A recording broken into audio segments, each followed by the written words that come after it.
합니다. 오늘도 하나님의 백성들이 예수 그리스도의 이름으로 주님의 날로 구별해서 이렇게 주의 전에 함께 나와 하나님께 예배드리게 하심을 감사합니다.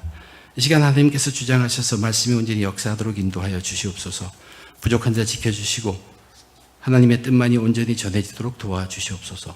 하나님 앞에 겸손함으로 함께 드린 이 귀한 예배에 은혜로 충만케 해 주시옵소서. 예수님의 이름으로 기도드립니다. 아멘. 잘 살기보다 예수 믿기에 더 전념하는 우리 예수 공동체, 그것이 교회의 삶이라고 선포하는 웨체스터 중앙교회. 여기에 이렇게 모이는 우리들, 서로가 힘이 되고 또 서로가 하나님의 기쁨이 되는 교회로서 성숙하고 성장하기를 기대해 봅니다. 1년이 넘게 계속되는 이 사도행전 강의를 통해서 이 뒷부분에 이르면서 앞부분과는 그 복음 전파 사역이 전개되는 모습이, 그 분위기가, 모든 것이 크게 다르다는 것을 우리는 확연하게 느낄 수 있습니다. 앞부분에서는 사도행전 전체의 약 4분의 3, 거기에 보면 많은 전도자들이 나옵니다. 여러 사람들이 이 전도 활동을 합니다. 그리고 또한 성령의 활동도 풍성하게 기록되어 있습니다. 정말로 놀랍게 성령이 활동을 합니다. 그런데 사도행전 21장에 들어서면서부터, 즉 사도 바울이 예루살렘으로 가기로 결정하고 예루살렘으로 오면서부터 전도하는 자들의 활동 자체는 굉장히 축소됩니다. 전도자로 나타난 사람은 딱 한 사람입니다. 사도 바울이에요. 그리고 그 사도 바울도 감금된 상태입니다. 감옥에 있습니다. 세계를 돌아다니면서 복음을 전하는 그가 이제는 감금된 상태에서 복음을 증거하게 되었습니다. 그리고 그 앞에 4분의 3에 해당하는 그 사도행전에 펼쳐졌던 성령의 활동하심도 이 뒷부분 4분의 1에 해당하는, 사도행전 4분의 1에 해당하는 이 부분에서는 성령의 활동은 기록상으로는 전혀 나타나 있지 않습니다. 단어를 찾아봐도 마지막 이 8장, 여기에는 성령이란 단어가 나타나질 않아요. 단지 28장 마지막에 사도 바울이 권면으로 끝내는 결론짓는 말 속에 이사야서를 인용하면서 성령으로 이사야가 말하기를 하는, 그때 성령이 단 한 번 등장할 따름입니다. 그렇지만 우리에게 보여주는 오늘의 메시지, 이 뒷부분의 메시지가 무엇인가?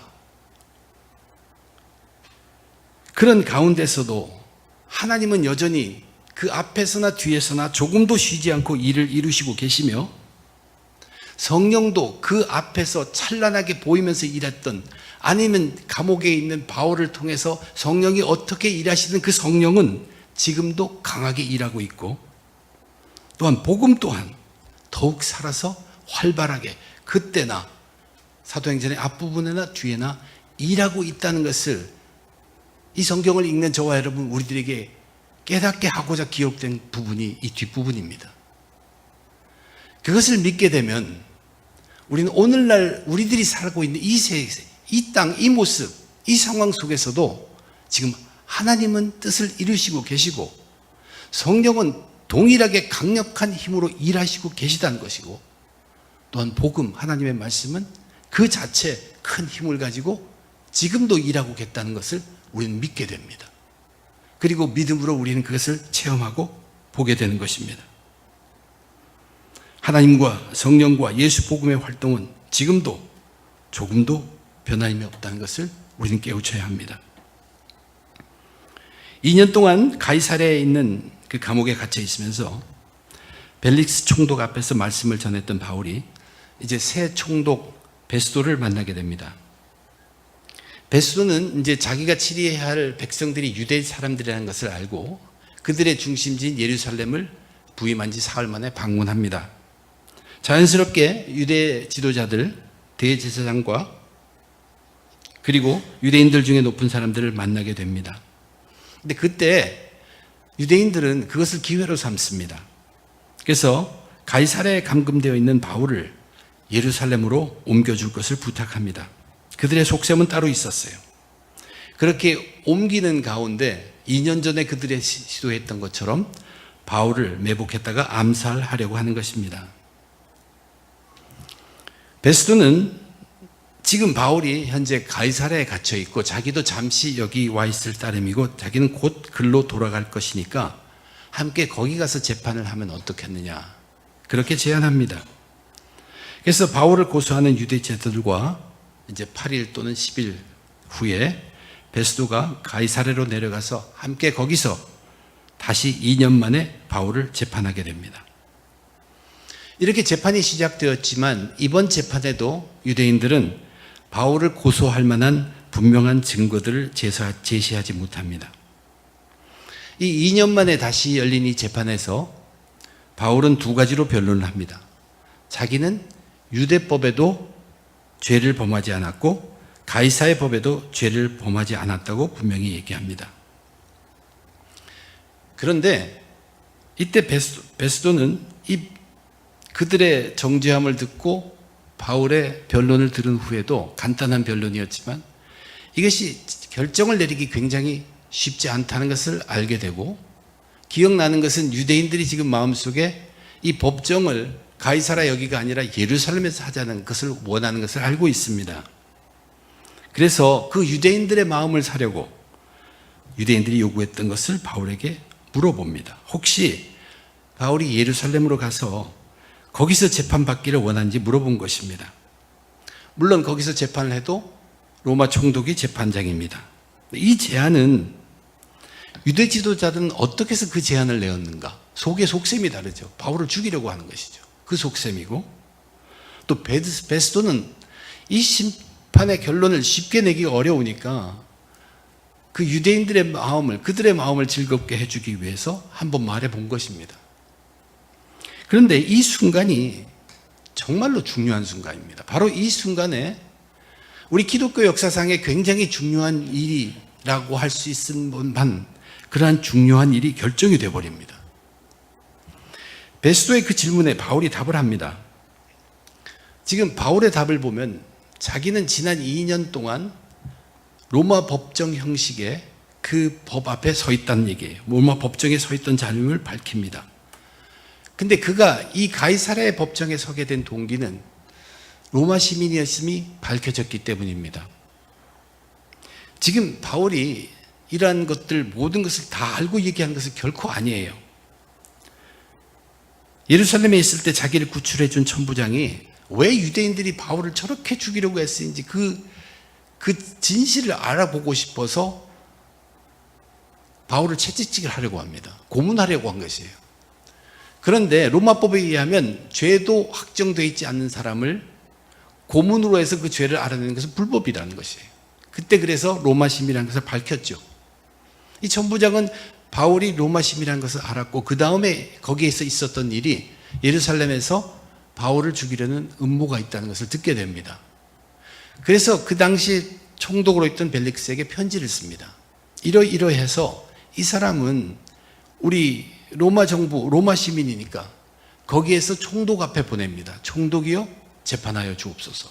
그 내용입니다.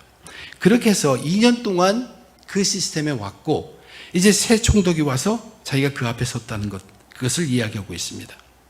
그러면서 바울이 분명히 하는 것은 뭐냐면, 내가 유대법을 어겼기 때문에 죽을 만한 법이면 그 죽음이 두려워서 피하는 것이 아니라고 분명하게 밝혔어요.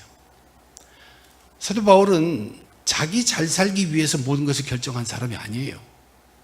나는 그 죽음이 두려워서 그런 것 때문에 가는 것이 아니라 유대법에 내가 죽을 만한 그러한 죄를 저지른 것도 없고, 지금 가이사에게 재판을 받는 것은 그렇게 해서 이 법정 시스템 그 안에 들어왔기 때문에 2년 동안이 왔기 때문에 여기서 결정이 나야 한다는 얘기입니다. 지금 여기서 새 총독 앞에서 결정이 안 난다면, 그리고 장소를 옮겨야 한다면 그 장소는 예루살렘이 아니라 마땅히 로마가 되어야 한다는 것을 이야기한 것입니다. 당신이 결정을 못하겠다면 나는 상소를 해야 되는데 그 상소의 법정은 로마에 있는 황제 법정이라는 이야기죠. 그래서 12절에 이렇게 얘기합니다. 베스도가 배석자들과 상의하고 이르되 네가 가이사에게 상소하였으니 가이사에게 갈 것이라. 바울의 그 이야기를 들은 이 베스도 총독은 이제 자기로서는 어떤 심판을 결정을 내리기 힘드니까 거기 배심원들과 함께 얘기해서 이런 결정이 내리게 되었어요. 그런데 이 결정이 굉장히 중요한 결정이라는 얘기입니다. 이 순간에 이 결정으로 인해서 사도 바울은 로마에 가게 됩니다. 그 첫 시작입니다. 사도 바울이 로마에서 그 서신서를 쓰고 기독교 역사에 많은 일을 이룬 것들을 우리는 잘 알고 있습니다. 분명히 이것은 하나님의 계획에 있었고 하나님의 뜻은 반드시 이루어진다는 것을 우리들에게 명확하게 보여주고 있습니다. 하나님께서 일을 이루신 것이에요. 하나님께서만 하실 수 있는 방법으로 하나님께서 일을 이루셨습니다. 여기에 이루어진 것은 일단 바울이 예루살렘에 와가지고 자기가 특별한 복음 사역을 전파하지도 못하고 끌려다니고 문매맞고 소요를 일으켰을 때 주님께서 밤에 나타나서 그렇게 말씀했죠. 담대하라. 네가 예루살렘에서 나의 일을 증언한 것 같이 로마에서도 증언하여야 하리라. 이것은 주님의 뜻이 그렇다는 것이고 그것이 주님의 계획이라는 것입니다. 이제 그것이 시작되었습니다. 시작되는 길이 열렸다는 얘기입니다. 그것뿐만 아닙니다. 그 다음에 또 하나 사건이 있어요. 이제 그 다음에 이어지는 얘기는 아그리빠 왕과 버니스라는 그 아그리빠 왕의 여동생이 이 베스도 새 총독의 부임을 축하하려고 함께 가이사랴에 왔습니다. 아그리빠 왕이 누군가? 사도행전 12장을 보면 거기 헤롯 왕이 등장합니다. 그 헤롯 왕의 이름도 아그리빠 왕입니다. 아그리빠 왕 1세입니다. 그가 누구냐면 사도 야고보를 칼로 죽인 사람입니다. 그리고 베드로도 죽이려고 감옥에 가두었으나 천사가 베드로는 풀어냈죠. 그 12장 마지막 끝에 보면 이 헤롯 왕, 아그리빠 왕이 하나님께 돌려야 할 영광을 가로챘기 때문에 벌레 먹혀 죽으니라. 그런 기록이 있어요. 근데 그때 헤롯 왕이 죽었을 때 그 아들 아그리빠 왕은 너무나 어렸습니다. 17살이라고 합니다. 그래서 로마 정부에서는 그 아그리빠, 그 아들을 이 유대 왕으로 인정하지를 않고 그 대신 예루살렘 북쪽에 있는 조그만 영토에 통치권을 주고 예루살렘 성전을 관리하는 것과 대제사장을 임명하는 그 권리는 부여합니다. 그래서 스틸 명칭은 아그리빠 왕으로 유대 사회의 그 유력자였어요. 그런데 지금 세월도 지났고 그가 찾아온 것입니다. 그 아그리빠 왕, 그가 찾아왔을 때 이 베스도가 그에게 지금 이 자초자종 바울에 관련된 모든 이야기를 자기 버전으로 다시 얘기를 합니다. 성경을 그 부분을 두 개를 보면 맨 처음 부분은 이 사도행전을 기록하고 있는 누가가 사실을 사실대로 기록한 내용이고 그 다음에 이 총독 베스도가 아그리빠 왕에게 이러이러한 일, 내가 왔더니 그전 총독에 의해서 한 사람이 갇혀져 있는데 하면서 전하는 그 말 속에 조금씩 차이가 있어요. 가령 그 속에서 우리는 이방 사람 로마 총독이 기독교를 어떻게 생각하는지, 예수에 대한 어떤 생각을 갖고 있는지, 부활에 대한 어떠한 생각을 갖고 있는지를 보게 됩니다. 그리고 당연히 늘 이 세상 사람들이 하듯이 이 베스도라는 총독은 아그리빠 왕에게 모든 것을 설명할 때 자기 입장으로 설명합니다.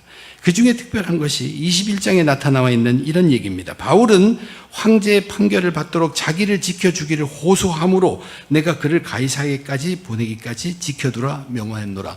이 말을 잘 생각해 보면 이 베스도도 어떻게 할 줄을 몰랐습니다. 그래서 자기가 듣고 있는 말도 있고 그때 그 유대인의 마음을 즐겁게 하려고 예루살렘으로 가겠느냐 했더니 나온 반응을 그 과정은 다 숨기고 결국 자기가 보인, 자기 눈에 보인 바울은 죽기 싫으니까 예루살렘 가면 죽을 확률이 높으니까 죽기 싫어서 가이사에게 가겠다고 하고 그동안 지켜달라고 자기에게 부탁했다라고 아그리빠 왕에게 이야기합니다. 베스도가 이렇게 아그리빠 왕에게 자초지종을 이야기하자 이 아그리빠 왕은 바로 그 즉시에 나도 바울의 말을 듣고 싶다고 말합니다. 그러자 베스도는 당장 내일 듣게 될 것이라고 자리를 마련했어요. 근데 그 자리에 마련된 자리에 온 사람들, 이제 거기를 보면 23절에 이렇게 기록되어 있습니다. 이튿날 아그리빠와 버니게가 크게 위험을 갖추고 와서 천부장들과 시중에 높은 사람들과 함께 접견 장소에 들어오고 베스도의 명으로 바울도 데려오니. 이것을 보면 아그리빠 왕, 그의 누이 버니게 왕족이죠. 그리고 로마 천부장, 그리고 가이사랴 지역의 높은 귀인들, 그들 다 베스도 총독도 함께 그 앞에 모여있다는 얘기입니다. 바울은 그들에게 복음을 증거한 기회를 다시 얻은 것입니다. 복음 사역의 기회가 열린 것입니다. 근데 이 복음 사역을 증거하는 그 환경은 그전과 다른 것은 지금 예루살렘에 와서 이렇게 복음을 전할 수 있는 환경은 마련된 적이 없습니다. 항상 유대인들의 반대가 있었습니다. 근데 지금 여기에 마련된 이 장소, 26장에 선포될 이 복음의 말씀의 환경은 정말 유대인의 방해가 전혀 없는 상황 가운데 전해질 복음을 전파할 수 있는 정말로 귀한 기회가 주어졌다는 사실입니다. 그래서 사도 바울이 자기가 부활하신 주님을 만나고 회심했을 때 그때 들은 사명도 네가 왕 앞에 가서 증거할 것이다. 당신은 헤롯 왕이었겠지만 지금 아그리빠 왕 앞에 분명히 전하게 되었고 이방의 귀족들 앞에서도 분명히 전하는 그 기회가 마련된 것입니다. 하나님의 일은 이렇게 이루어진다는 얘기입니다. 이렇게 해서 아주 귀한 복음 사역의 기회가 열린 것입니다. 하나님의 일은 이루어집니다. 사도 바울이 자기 뜻을 세웠습니다. 동족을 위하고, 그리고 성령님이 그것을 확신시켜 주시고 주님이 힘 주시고 말씀으로 앞에 일까지 약속해 주시는 불구하고, 근데 그 후로 2년 동안의 그의 사역은 어땠습니까? 사도 바울의 사역, 겉으로 보면 그 2년 동안은 전혀 빛을 발하지 못합니다. 그는 갇혀 있고 설교를 듣는 사람은 오직 벨릭스 한 사람인데 그 사람은 돈만을 바랄 뿐입니다. 변화의 기미가 없습니다. 그러나 바울에게 기회가 있었습니다. 그는 뇌물을 바치고 그 자유로부터 나올 수도 있는 기회가 있습니다. 그렇지만 자기 생명을 위해서 건짐을 받기를 원하는 사람 바울은 아닙니다. 자기 잘 살기가 자기의 인생을 결정하는 것이 아닙니다. 그에게는 예수 믿기가 중요합니다. 자기도 예수 믿고 이웃도 예수 믿게 하는 것이 중요하기 때문에 그 길을 택하지 않고 계속 기다렸다는 얘기예요. 그랬을 때 지금 오늘 25장에 소개된 것과 같이 엄청난 복음 사역의 귀한 기회가 그 앞에 다가오게 된 것입니다. 무려 2년을 그렇게 지냈는데 세계 전도 여행을 3번이나 한 그 사람, 자유롭게 활동하고 바빴던 그에게 갇혀있는 2년이라는 것은 점점 정말로 답답하고 긴 시간이고 그 스스로에게 실패라고 생각될 수도 있고 그 스스로 좌절할 수 있는 그런 순간이었지만 그렇게 됨에도 그는 끝까지 기다렸었기에 그에게는 새로운 복음의 기회가, 엄청난 복음의 기회가, 하나님의 뜻을 이룰 수 있는 기회가 거기에 분명히 열려졌다는 것입니다. 그렇기 때문에 우리가 지금 오늘 깨달아야 하는 것, 받아야 할 교훈은 포기해서는 안 된다는 것입니다. 사도 바울도 만약 자기가 뇌물을 주고 펠릭스로부터 자유의 몸이 되어서 또 복음 사역을 많이 할 수 있으면 그건 또 모릅니다. 그러나 사도 바울은 자기 살기를 위해서 결정했기 때문에 그 길을 택하지는 않은 것입니다. 그러나 그도 거의 포기할 지경에 이르렀다는 얘기예요. 그런데 엄청난 귀한 복음 사역의 기회는 어떤 때 주어지는가? 그것을 우린 여기서 또 볼 수 있습니다. 귀한 복음 사역의 기회는 종종 실패라는 모습 또는 좌절이라는 포장, 그 가운데서 다가오게 된다는 얘기입니다. 그러므로 실패한 것 같더라도 좌절하는 마음이 있더라도 우리는 포기하지 말아야 한다는 얘기예요. 근데 무엇이든 포기하지 말아야 된다는 뜻은 결코 아닙니다. 잘 살기가 아닌 예수 믿기입니다. 잘 살기 위함이 아니라 예수 믿기 위함이라면 포기하지 않는 한 기회는 다시 온다는 얘기입니다. 그리고 하나님의 뜻은 약속대로 반드시 이루어지기 때문에 이 예수 믿기 사역에는 분명히 하나님의 뜻이 있기 때문에 이 뜻은 이루어진다는 얘기예요. 바울에게 닥쳤던 것 같은 그 2년의 세월, 그 후에 하나님께서 여셔서 예언하신 대로, 약속하셨던 대로 왕들 앞에, 이방인들, 귀인들 앞에 예수를 증언하게 했으며 이제 로마까지도 가게 되었던 그 길이 열리게 된 것입니다. 우리가 예수 믿기를 구하고 애쓰고 노력하고 있는 한 끝까지 정진하는 것입니다. 포기하지 말아야 합니다. 우리가 포기한다는 것은 실패를 결정해 버리는 것이에요. 우리가 포기한다는 것은 내 좌절을 인정하는 것입니다. 그러나 포기하지 않고 비록 실패 같더라도 좌절이 엄습해 와도 우리는 포기하지 말고 예수 믿기에 온 힘을 다 기울여야 합니다. 그런데 우리에게 어려움이 있는 것이 하나 있습니다. 하나님의 뜻은 반드시 이루어진다는 걸 우리 알아요. 그런데 그 방법, 어떤 결과가 나타나는 건지, 어떤 방법으로 그 뜻을 이루시는지, 언제 그 뜻을 이루시는지 이러한 세부 사항은 우리가 도무지 알 수가 없다는 사실입니다. 하나님께서 물론 알려주시는 것도 있어요. 그러나 통째로 전부를 다 알게 하시는 결코 않습니다. 바울은 자기 소명을 알아요. 어떻게 될까 그 이야기를 들었어요. 그러나 거기에 그것을 믿고 있지만은 그것만을 바라보고 사는 사람 아닙니다. 바울은 자기의 소명을 기억할 것입니다. 이방 왕들에게 그 앞에서 예수를 증언할 것임을 알았고, 자기는 주님께서 밤중에 나타나서 말씀한 것처럼 로마로 갈 것도 들었습니다. 그러나 그 일이 어떻게 이루어질지는 본인이 전혀 모른다는 얘기예요. 그런데 오늘 사도행전 25장이 우리들에게 무엇을 가르쳐 주냐 하면, 우리들은 도저히 알 수 없는 방법으로 그 일이 이루어졌다는 것을 알려주는 것이 사도행전 25장의 내용입니다. 유대 지도자들을 보십시오. 그들은 사도 바울을 죽이고 싶습니다. 암살하려는 목적으로 그들이 제안한 것이 사도 바울을 가이사랴에서 예루살렘으로 옮겨 주십시오 했습니다. 근데 실제로 베스도 총독은 그 말을 들어두었다가 유대인들의 마음을 흡족하게 하려고 자기가 참 어떤 결정을 내리기 어려운 순간에 그 말을 그냥 그들을 흡족하게 하려고 그 말을 한번 해본 것입니다. 그러나 그때 정말로 논리적인 판단을 한 사람은 바울입니다. 총독 앞 로마 법정에서 재판을 받고 있는 로마 시민인 자기가 아무 결정도 내리지 않고 예루살렘으로 가서 유대법에 근거한 재판을 다시 받을 이유가 없고 2년 후에, 그리고 만약 여기서 재판 결정을 내리지 못한다면 자기는 마땅히 합당한 방법은 로마 법정 그 위에 상소하는 법정으로 황제가 재판하는 법정에 상소하는 것이 맞다는 것입니다. 이것은 그냥 그의 논리로 이야기한 것 같지만 이것이 하나님의 뜻을 이루시기 위해서 정확한 타임에 그의 입을 하나님이 쓰신 것입니다. 배심원들에게 받아들여지고 베스도는 그 다음에 보면 어떻게 합니까? 이 일을 이루기 위해서, 즉 바울을 로마로 보내기 위해서 가이사 황제에게 보고할 죄목을 찾으려고 마침 찾아온 아그리파 왕과 그 지역 높은 사람들을 다 모아서 사도 바울에게 또 한 번 완전한 복음의 사역의 기회를 제공하게 됩니다. 그 복음의 사역을 제공함으로 또다시 주님이 갖던 뜻, 하나님의 계획, 너는 왕들 앞에서 말씀을 전하게 될 것이라, 그것이 또 이루어졌다는 얘기입니다. 이렇듯 하나님은 이 사람 저 사람 모든 사람 다 쓰셔서 하나님의 뜻을 이룹니다. 합력하여 선을 이룬다고 우리는 말을 하죠. 그러나 하나님의 방법은 우리가 도저히 알 길이 없습니다. 그 하나님의 이 오묘한 방법이 모른다고 해서 그러면 우리는 가만히 있어야 하는가? 그렇지 않습니다. 바울이 보여준 것처럼 주어진 순간에 정말로 분명한 논리로 아주 분별력 있게 그 이야기를 할 수 있게 되기 위해 준비되어야 합니다. 그렇게 준비되어야 합니다. 우리로 하여금 그렇게 준비한 그러한 사역의 기회에 준비하는 것이 무엇입니까? 준비시키는 것이 무엇입니까? 이것이 우리가 매주 이야기하고 있는 이야기입니다. 말씀과 성령입니다.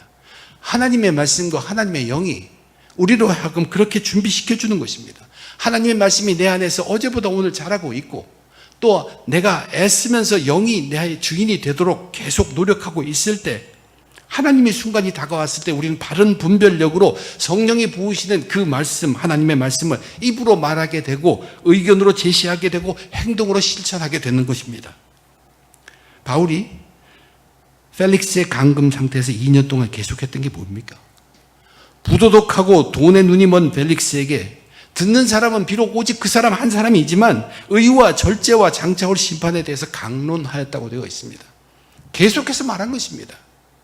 예수 십자가로 인한 의, 예수 부활의 기쁨을 누리는 절제함, 다시 오실 예수를 기다리는 심판에 대해서 이렇게 저렇게 바꿔가면서 계속 강론 전파한 것입니다. 예수 믿기를 위해서 노력을 쉬지 않았던 것입니다. 이것을 통해서 바울 자신은 스스로 그 속에 자기도 하나님의 말씀이 점점 늘 자라나고 있고 늘 깨어있도록 깨끗하게 하여 주님의 성령이 자기를 주장할 수 있도록 하나님의 성령이 충만하도록 준비하고 있었다는 증거입니다. 그렇게 하였기 때문에 복음의 사역 기회, 포기하지 않고 기다렸을 때 그 사역 기회가 왔을 때 그는 뚜렷한 분별력으로 논리적으로 합당한 말을 하게 된 것이에요. 하나님은 그런 상황과 그런 바울을 쓰셨습니다. 모든 사람을 다 쓰셔서 하나님의 뜻을 이루기 위해서 그 일을 하셨다는 것이에요. 근데 이것이 이방 사람 베스도 눈에게 어떻게 보였습니까? 오늘 본문에서 그런 일이 있습니다. 베스도는 어떻게 보았냐면 바울이 죽는 것이 무서워서 예루살렘 가기를 두려워하면서 자기를 지켜달라고 부탁했다고 얘기를 하죠. 자기 입장에서 보면. 그러나 바울은 이미 그전에도 분명히 얘기했습니다. 나는 나 잘 살기를 위해서 산 사람이 아니다. 나는 예수 믿기를 위해서, 그 사역을 위해서 나는 몸 바친 사람이다. 나는 두려워하지 않는다. 내가 예수를 더욱 충실히 믿고 또한 내 이웃의 영혼을 구하는 그 예수 믿기를 위해서 나는 온몸을 바친 사람이다. 바울은 자기가 죽고 사는 것, 즉 자기의 잘 살기로 결정을 내린 사람이 아닙니다. 그에게 중요한 것은 예수 믿기입니다. 분별력으로 이성적으로 논리 있게 변론한 것은 그가 항상 하나님 말씀에서 자라고 있었고 항상 하나님의 영의 충만함을 애쓰고 있었기 때문입니다. 그래서 그는 실패같이 보여도 거기에서 포기하지 않습니다. 그리고 좌절감이 들어도 포기하지 않습니다. 권세자 앞에서 오히려 당당함으로 하나님을 이루시는 데 온전히 쓰임 받은 것입니다. 우리가 분명히 알아야 될 것은 하나님의 뜻은 반드시 이루어집니다. 그런데 우리는 그 하나님을 다 알 수 없기 때문에 항상 말씀과 성령으로 채움을 받아야 한다는 얘기예요. 엄연한 사실입니다. 그러면서 우리는 이 예수 믿기를 위한 사역에 절대 포기해서는 안 된다는 얘기입니다. 그리고 또 하나, 우리가 이런 예수 믿기와 같은 바른 사역에 포기하지 말아야 할 분명한 이유는 복음 그 자체의 능력 때문입니다. 복음의 능력 때문이에요. 사도행전 22장 이후로 22장은 1차 변론, 23장은 2차 변론, 24장은 3차 변론, 25장은 4차 변론, 그리고 26장 다음 장은 5차 변론까지 나갑니다. 전부 재판의 모습입니다. 이 재판의 모습을 계속 우리가 읽다 보면 우리 속에 이제 처음에는 안 그렇지만 나중에 가면 갈수록 이게 무슨 재판인가를 다시 보게 됩니다.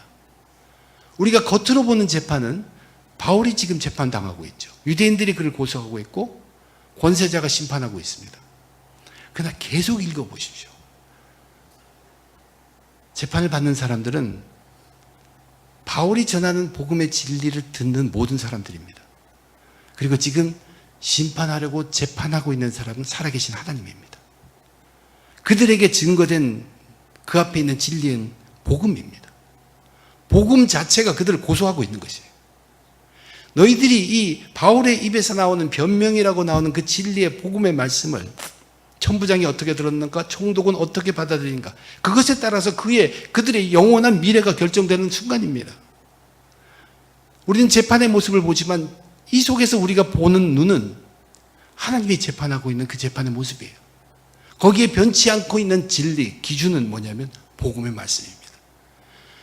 바울이 변명처럼만 그의 입으로 밝힌 그 복음의 말씀은 그 말씀 자체가 그만한 능력을 갖고 있습니다.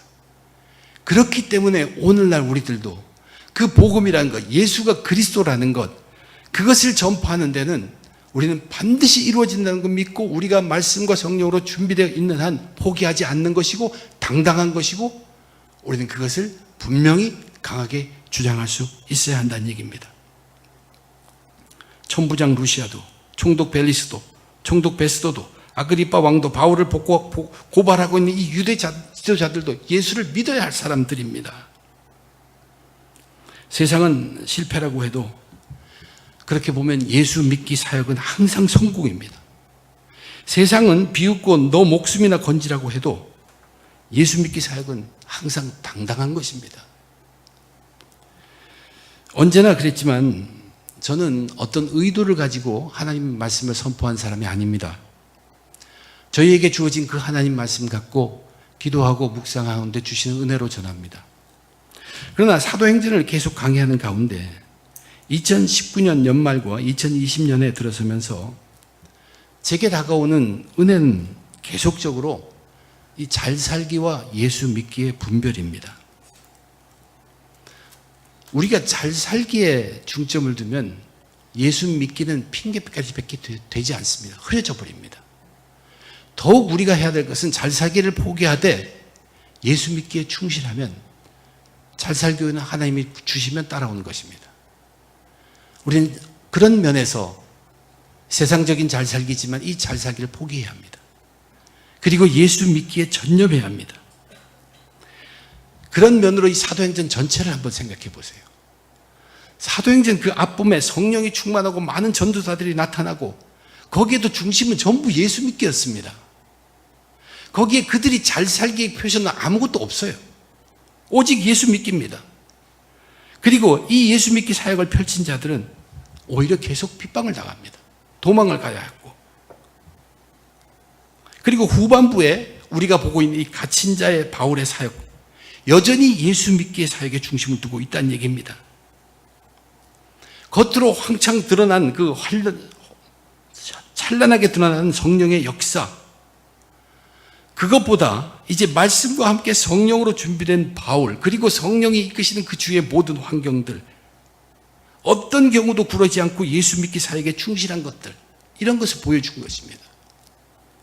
하나님은 그 사도행전의 앞부분이나 이 뒷부분이나 조금도 다름없이 여전히 변함없이 일을 이루시고 계시며 성령도 활발히 활동하고 계시다는 얘기예요. 또한 예수의 복음도 조금도 축소됨이 없이 능력을 발휘하고 있습니다. 이것이 우리들에게 주는 교훈이 무엇입니까? 오늘날 저와 여러분이 우리가 살고 있는 이 상황, 이 처지에 우리들에게도 하나님은 역시 똑같이 일을 이루시고 계십니다. 그리고 성령도 똑같은 능력으로 일을 하고 계십니다. 여전히 예수 복음의 말씀은 큰 능력을 갖고 있습니다. 우리는 사도행전을 공부하면서 그 앞부분에만 치중해서 우리가 성령이 그렇게 나타나서 병 고침받고 거기에만 매여 있을 우리들이 아닙니다. 그 일 지금도 능히 일어날 수 있습니다. 그러나 1차, 2차, 3차 전도행을 하면서 성령의 역할이 변했듯이, 그리고 마지막 사도행전의 마지막 4분의 1의 이 부분은 이제 성령은 말씀이 없어요. 거기에 성령에는 언급은 없지만 지금 성령은 굉장히 강하게 바울을 붙들고 있을 뿐만 아니라 그 상황을 주장하고 있는 것이 성령입니다. 그렇게 해서 하나님의 뜻은 사도행전 앞부분에도 뒷부분에도 오늘날에도 이루어지고 있다는 얘기입니다. 우리들이 성령이 불꽃같이 임하지 않아서 일을 못하는 것이 아니에요. 지금도 우리는 사도행전 앞부분처럼 사도행전 뒷부분처럼 이 둘 다가 능히 일어날 수 있는 환경 속에 살고 있습니다. 우리는 말씀과 성령으로 준비되어야 합니다. 실패가 아닙니다. 하나님의 뜻을 이루는 그 사역은 실패가 없습니다.